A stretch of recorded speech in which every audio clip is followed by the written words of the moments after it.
Good evening. So I'm just going to read a quick.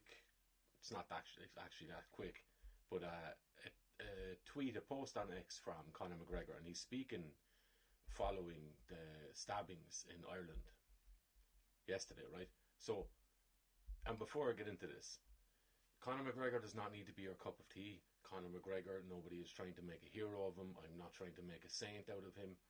I am strictly given the context we have in Ireland of someone who's willing to say something that is useful to those in Ireland who wish to get Ireland back to maybe a country that they grew up in, something similar to the way they grew up, right?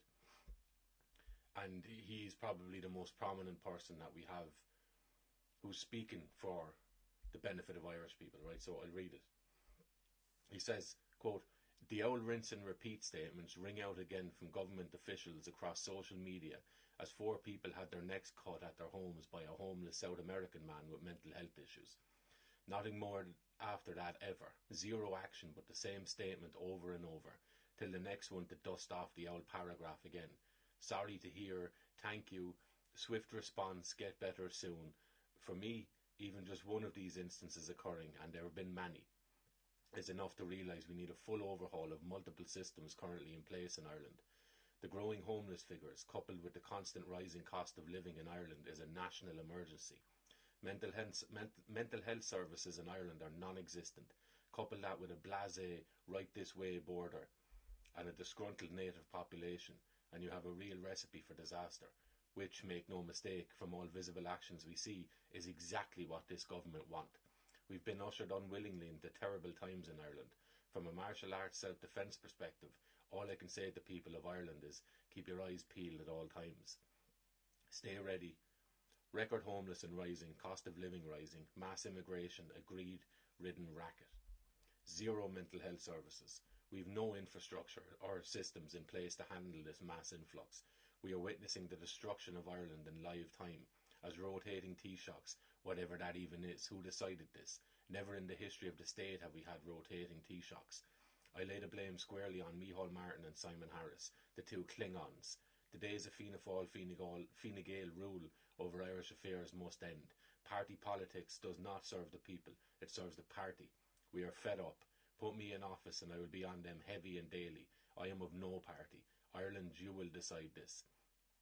The 20 serving members of the Dáil will decide, and then we will let the people of Ireland decide.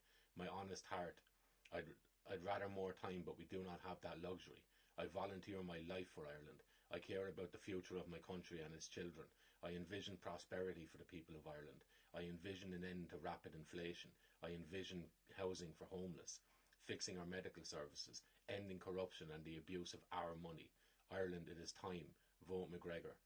Donald, I will see you for St. Patrick's Day." We use what is useful, right? We ride the same currents as long as they're flowing in a direction that is beneficial to what people want, right? So you don't need to like Conor McGregor. You don't need to put all your eggs in the basket of a Conor McGregor, right? And I'm trying to preempt some of the things that people say, right? Conor McGregor's not going to save everybody. Conor McGregor on his own is one man. Conor McGregor needs the people of Ireland just as the people of Ireland need Conor McGregor at the moment, right? And this isn't even him personally. I'm just looking at him, the status that he has, the weight of his name around the world that he has, the ability that he has to draw attention to issues in Ireland, right? The ability he has to highlight these things for the Irish people and for himself, right? But look, the man is worth God knows how much, 200 billion apparently. Who knows how much? He didn't have to do this. He doesn't have to do this, right? And you can see you don't have to directly link it, right? But it's just coincidentally enough, right? If you're a coincidence theorist, right? That as soon as he starts calling out the government last year, all of a sudden everything turns on him, right? So you don't have to like him. You don't have to want to brush his teeth or wipe his arse for him, right? But simple as this. Who else have we got that's speaking up like this and putting their head on the line? Because that's what he's doing. And he's one of the most well-known people on the planet Earth at the moment, right? And it carries weight what he says. People watch, people listen, people react to what he says. We have that. We have someone like this who's speaking on behalf, speaking for the benefit of Irish people, right? So use your sense, put your personal feelings aside, and put your media constructed narrative of this man to one side. You don't have to agree with him personally, but if you're in line with what he's saying, we have a treasure here, right? And I think we can benefit greatly from that.